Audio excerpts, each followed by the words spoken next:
Bonjour à tous et bienvenue pour ce Monday Report de Bordier. La semaine dernière, le consommateur américain était en très grande forme. Nous avons reçu les ventes de détail en hausse de 0,6% pour le mois de décembre 2023. Et nous avons eu également l'indice de confiance de l'Université du Michigan qui était en net rebond de 9 points à presque 79 comme vous le voyez sur le graphique. Alors évidemment dans ce contexte, le grand gagnant c'était les actions américaines en hausse de 1,2% et aussi dans une certaine mesure le dollar américain en hausse de 0,9%. Pourquoi? Parce que les rendements sont montés, les rendements obligataires, ce qui a induit une baisse de toutes les autres classes d'actifs et notamment des obligations en raison de cette hausse de rendement.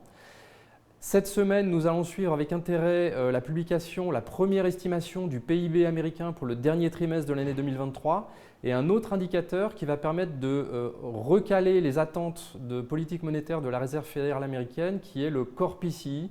C'est l'indicateur préféré de la Banque centrale américaine concernant l'inflation pour les consommateurs. Au sein de nos recommandations, nous avons Experian, qui est un spécialiste britannique des data et des outils d'évaluation du risque crédit des émetteurs.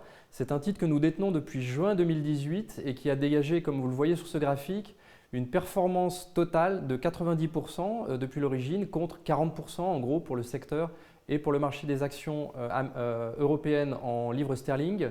Le groupe a publié une bonne activité pour le dernier trimestre 2023 et a relevé ses objectifs de vente pour l'année 2024. Merci de votre attention et à la semaine prochaine.